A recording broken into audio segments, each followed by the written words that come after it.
Ladies and gentlemen, this video is sponsored by FanHome. We're going to be talking about them a little bit later on in the video, but for now, let's start, mate. Episodes 1 and 2 of Obi-Wan Kenobi.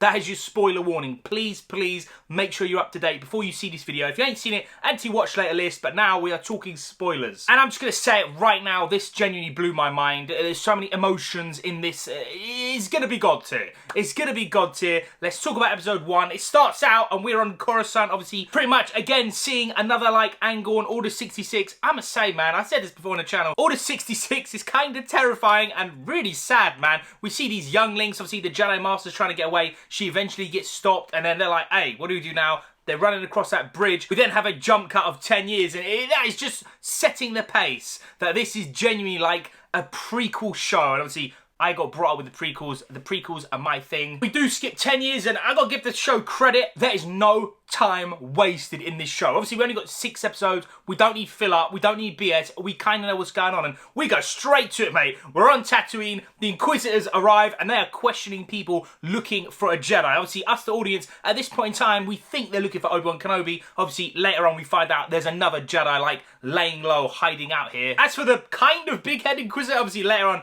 his head is humongous, but we're going to that details later because he kind of got chefed off. But the big one for me here is that they're establishing Reva's character, or third sister, whatever you want to call her. I'll be honest, I really like her. I really like her. She is trying so bad to get Obi-Wan. Obviously, we don't know 100% why. We find out at the end of episode 2, she wants to bring him to Vader. There's something there. She's doing it for a reason. I don't know. Maybe it's literally just to impress big boy Lord Vader, but I really like her character. She's going out her way to show how much of a beast she is. She's gonna do anything she has to do to get what she wants. I like those type of villains. I really liked her. Also really like the kind of big-headed Inquisitor. He gave the little story. Obviously, we heard it in the trailer, but obviously seeing it in the show, you feel it a little bit more. He's basically saying, the Jedi can't help themselves. They have compassion. They're always going to help others, and that's their downfall. That's how they get caught out. We then finally see Obi-Wan Kenobi. By the way, Ewan McGregor, he is goated in this show. The two things I want to say right now, his acting is on another level, bro. Multiple times, I got teary-eyed. He's so goddamn good. And the other thing I want to say right now, in case I forget, the visuals, oh my god. You know Disney is flexing the big boy Mickey Mouse dollars. Everything looks genuinely amazing. And we do get a nice, pretty much day in the life or couple days in the life of Obi-Wan Kenobi. He's going there, cutting meat. It looks like some dead dragon sand creature. He's cutting the meat for money, basically. Goes back to his absolutely tragic cave. At night time, he does actually see the Jedi that the Inquisitors are actually looking for. They don't know Obi-Wan's there as well. My guy's like, hey, man, you're Obi-Wan Kenobi, bruv. What happened to you, man? You need to snap out of this thing and come back to life. And Obi-Wan's literally saying, do what I do. Bury your lightsaber. Go about your life. Forget it. You're gonna die, bro. And obviously, later on, he does, which kind of basically snaps Obi-Wan into moving and doing stuff. But I do really like Obi-Wan right now. You see it multiple times in this first episode. That's what they've done so good. You can see he has fully pushed the Jedi stuff in the bin. He is Ben now, and that is it. So obviously looking after Luke, he's looking through the dodgy binoculars and sees him. Obviously we saw that in the trailer, and then we get a cut to something I didn't think we would see. We actually see Leia, and it's amazing. Leia on her home planet. We get the mischief side of her. We get that she's so intelligent. She knows all these ships and stuff. She's running around, climbing trees. She's got that little butterfly bug droid. I loved it. I genuinely loved it. I got teary-eyed, bro. Just thinking about Leia, thinking about Carrie Fisher, man, I couldn't help getting proper ball-eyed, mate. In fact, I would just be real. I was pretty much full-blown crying, mate. Just seeing her on screen, it just brought a wave of emotions that I didn't think I would feel in a Kenobi show. I thought I'd feel something, but not this much. Not this soon. Skip forward a little bit. We're back on Tatooine with Obi-Wan. Obviously, Reva, aka Third Sister, who's the wicked character, man. I'm going to keep saying it. I really liked her. Just before she arrives, we get that thing, again, we saw in the trailer. By the way, pretty much everything we've seen in the trailers are in these first 2 episodes. We have 4 episodes of just, I ain't got a clue. I don't know what we're going to see. But we see the bit where Owen's like, hey, trade Luke like your father. We get it, man. It's a little bit better in here. Obviously, for the trailer, they cut it down a little bit. And then, obviously, Reva arrives and she confronts Owen. And I'm not going to lie, I was kind of on the edge. I was thinking, what's he going to do? Obviously, he doesn't bait out Obi-Wan, but she knows he's hiding something. He knows something. All these little hints are just showing us like she is genuinely like really strong in the Force, man. As a dark side user, she knows her stuff. I do appreciate the little lines of dialogue. Obviously, Obi-Wan thanks Ben. Ben's like, hey, I didn't do it for you, bro. Obviously, I done it for Luke. We go back to Alderaan with Leia, and just you seeing her personality shine through. She has that like little confrontation with her cousin, because her cousin like is mugging her off that she thanks droids and all these things that royalty like shouldn't do. And obviously she's just a normal person, man. Like she got put into this royalty thing, but she's just like a normal person. That's why we like Leia so much. She then gets captured by pirates. At this point, I wasn't sure if it was to do with Reva. I thought it was just coincidence, maybe because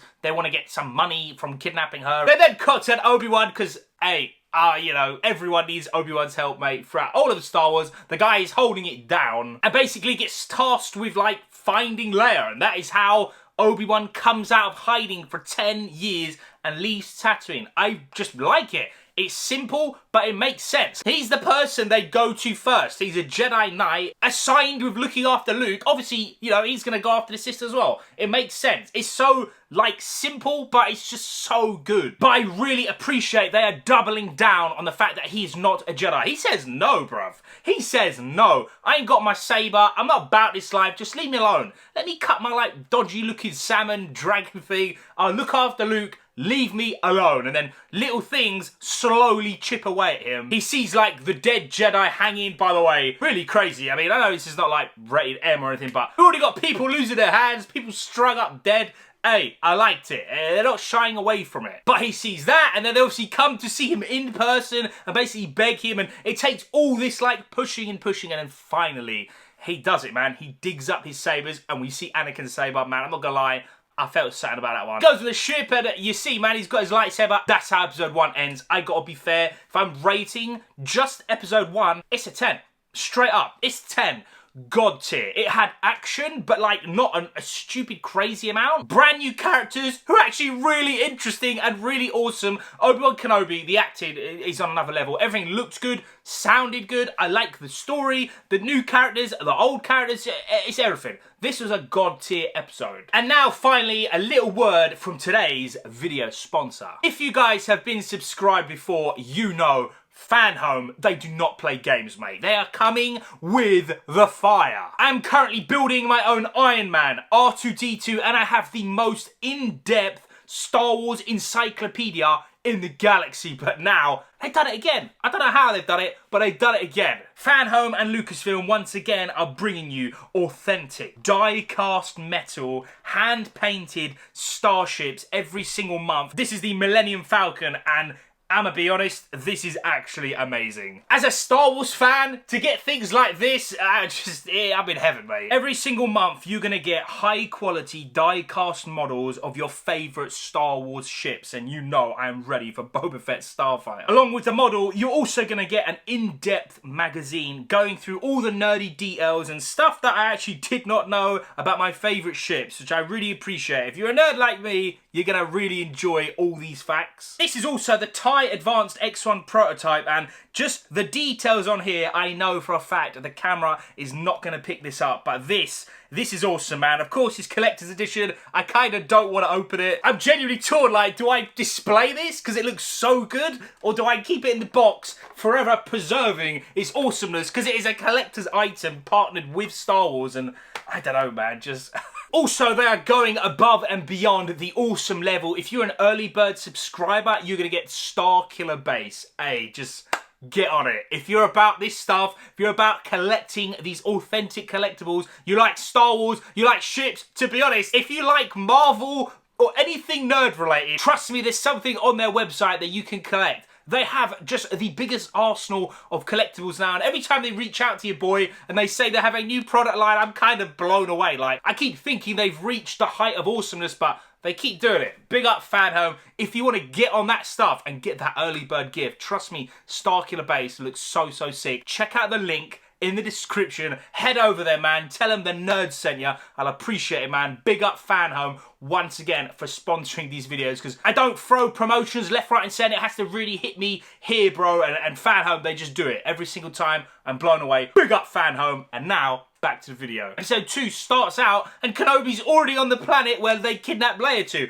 We ain't wasting time. You know what's up. Just go straight for it. We don't need filler. It's only 6 episodes. Let's just go straight for it. And Obi-Wan's like asking around the scumbags, basically, you know, how am I going to find Leia? He's obviously saying it's his daughter this time, and he sees this Jedi guy. I ain't gonna lie, I found that well funny, man. Like, I could see that happening in real life. Some, like, dodgy scam people would do something like this. He's got magnets in his hand. Just, I liked it. It was really, really cool to see. Obviously, Obi-Wan clocks him out straight away. I'll be fair, I started to not like this guy, but he redeems himself by the end, so I'll give him that. But he does tell him where to look. Obi-Wan puts on his Heisenberg Walter White outfit, does a bit of demolition job, sneaks his way in, fights those 2 guys. By the way, the fighting choreography was actually really, really good. There's actually a tiny little subtle thing where, like, Obi-Wan slaps or puts his hand on that dude's head, and obviously it's the same race as Darth Maul, or like a similar race. He's got the spikes. He looks at his hand, he's like, ah, mate, that hurt, yo. Just those little details, I always look out for them. I really appreciate them. I just loved it, mate. And then obviously doesn't find Leia,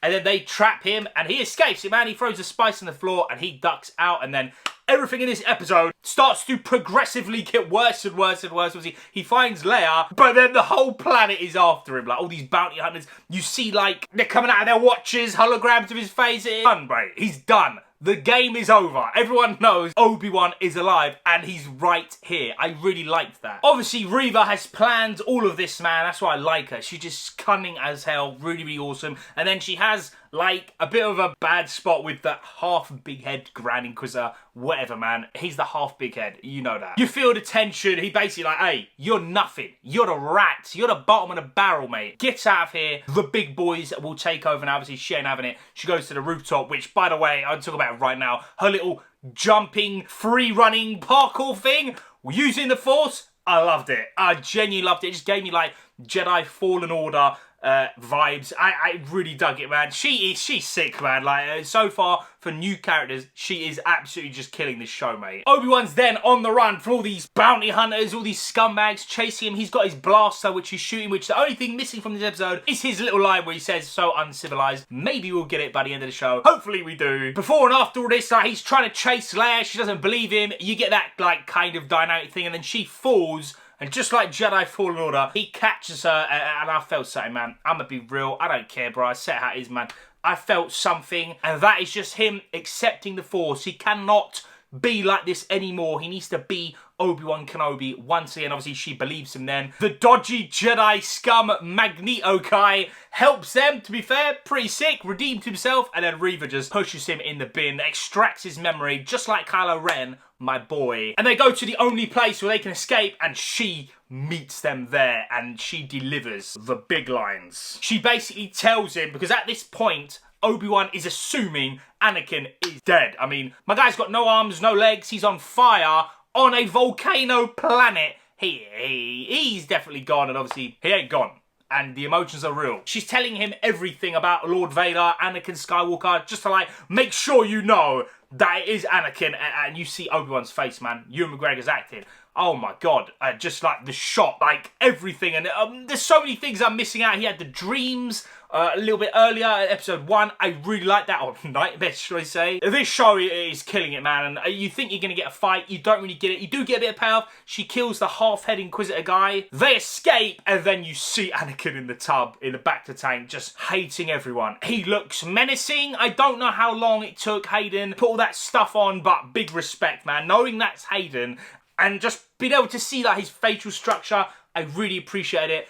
I gotta be fair, this episode 2, for me, it's a 10. It can't not be a 10. It can't not be, like, it had everything. I want to stop this camera and watch them back to back again, just because I missed anything. Ladies and gentlemen, we're off to a crazy start. Next episode is episode 3, of course, on Wednesday coming up. I think that's the 1st of June. Make sure you subscribe so you don't miss that bad boy. Unless this ends with the most tragic, boring, forced, dead ending, this could be like one of my favourite shows ever. Genuinely, it has got that god tier potential. This is a banger. Ladies and gentlemen, what do you think of it? In fact, tell me your scores out of 10 for episodes 1 and 2. Let me know down below. That'd be amazing. As always, again, big love to Fan Home. Thank you so much for, again, sponsoring your boy. You guys and girls are amazing. Check out that link in the description. Truly, they've got some epic stuff. Thank you so much for watching. I love and appreciate you all. Peace.